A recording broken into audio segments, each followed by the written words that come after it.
Hello, Leo. This is the first series that I'm doing where we look at every zodiac sign. So I would love input as to whether you think they are helpful or if there is something else you would prefer to see. So we are doing a spread for Mercury in retrograde in Gemini and going into Taurus. That starts today, that it is in Gemini. How the spread was put together is over on my Patreon. It is patrons only as bonus content, but if you'd like to see that and other bonus content, early content, monthly live stream, and other goodies, head over there. If you would like to book a reading, including this is available as a mini reading. Head over to the website or email me. If you want to see more examples of my readings, head over to the Readings for the Collective playlist or my social media. So this is a 3-card spread, but it will be 5 here because I'm adding in a signifier, that is a card for you, and the shadow card, that's just the card from the bottom of the deck.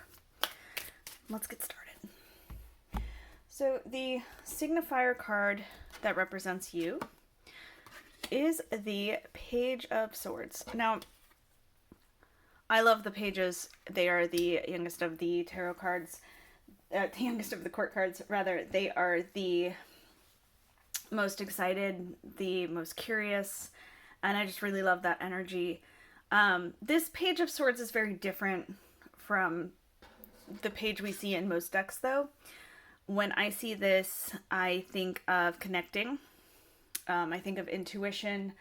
I call it my mediumship card, but I don't really necessarily mean talking to the dead like we think of with mediums. This is more about being connected to your higher self. You see, she's got all the butterflies around her, and she is the butterfly. And there's just something about this card that instead of reading it in the traditional Page of Swords, I see it as that connection. So if this is you, this card feels like you are working on your spiritual gifts. You are working on that being able to quiet everything around you and get in touch with your higher self. Being able to notice the things that are just beyond the surface. If that is you, please continue to listen to the rest of the reading, as it will be for you. The first question in terms of the spread is, how can I collect my ideas and choose my words?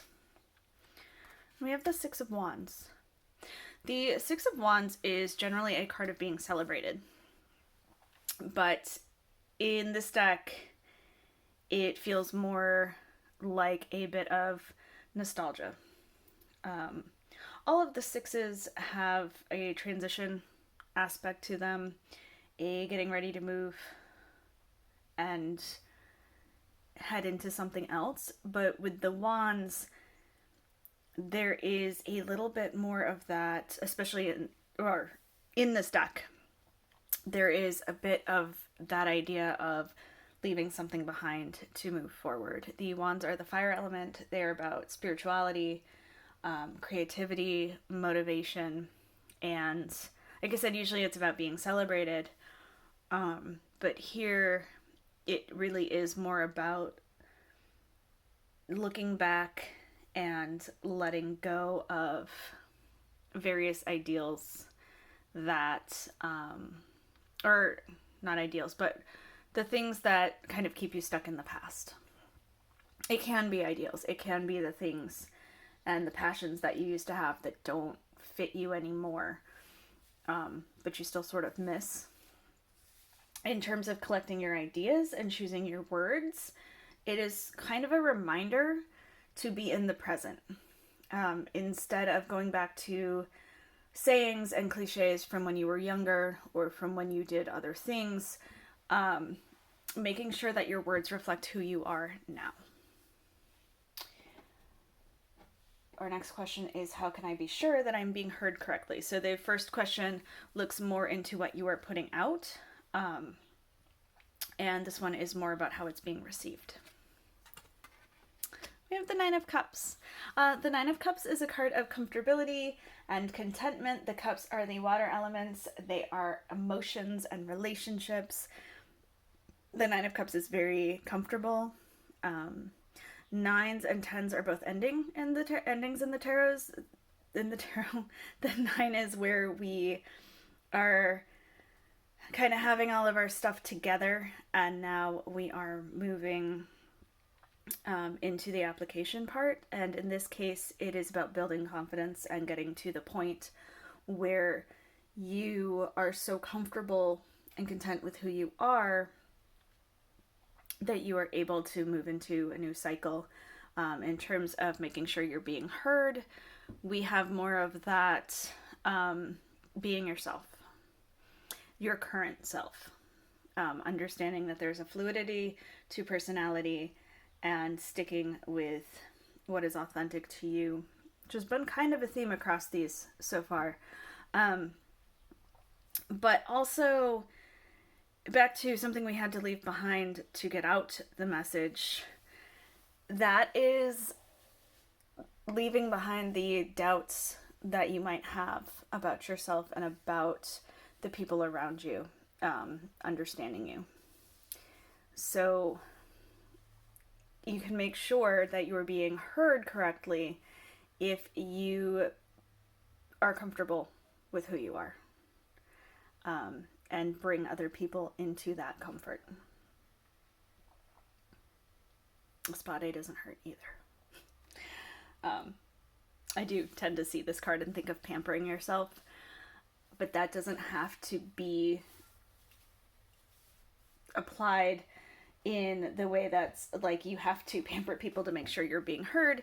It's more just making sure that you are enjoying and being proud of who you are, so that you don't mince your words when you present that to somebody else. Our third question more represents the going into Taurus aspect and asks, how can I be more flexible? Now, I am a Leo moon, and the Taurus and Leo are both fixed signs, and so sometimes we do have some issues with flexibility. But this is the Empress, and she asks you to be more flexible by putting out what you want to see into the world. And what I mean by that is creating those things that you want to see. Yes, there is the putting out kindness to get kindness, but this is more about pursuing your passions. This is more about creation. The Empress represents birth and fertility, and birth and fertility in the tarot is more about putting out into the universe something you care about so much it has a piece of your soul. In terms of the retrograde shaking things up and making you want to hold on even tighter to your course, this is more about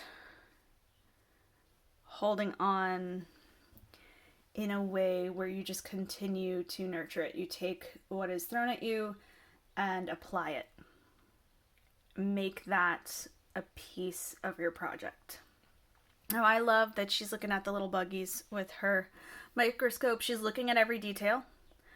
That helps with flexibility in that if you are paying attention instead of being an autopilot, which sometimes staying that fixed route really is, you can see how you can make little changes and still move in the direction of what you want to see without running into a wall. So moving on to the shadow card, that is just the bottom of the deck. I like hidden elements, but I try to keep my language consistent with what you'll find if you start learning the tarot. And it really just ties everything together. So this is our 10 of Wands. This is my card of hard work, but worth it. Now, sometimes it will be called burden, and in this kind of energy, we may feel that way, but it actually asks you to keep going. It says that when you do get to that finish line, you are going to be so proud of yourself. So this feels very much like this part, this idea of the Empress, of needing to put out what you want to see and needing to nurture it and keep it safe throughout any kind of shaking. And that all being developed by that confidence in yourself, by that fully embracing who you are right now, whether it is in stark contrast to who you used to be or not. Becoming yourself right now, letting go of the things that you thought you needed. That's going to be hard work, but at the end of the day, you will more likely produce that masterpiece and put out what you need than you will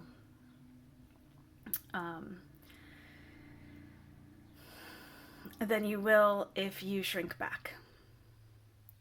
I'm not going to go into the Leo stereotype of being in the spotlight either. I think from all the Leos I know, that is less true, in that the stereotype always says that, you know, they want to be in the spotlight, they put themselves out there. I've always found that they are in the spotlight because they are the most charismatic and magnetic people in the room, and the rest of us put them there. I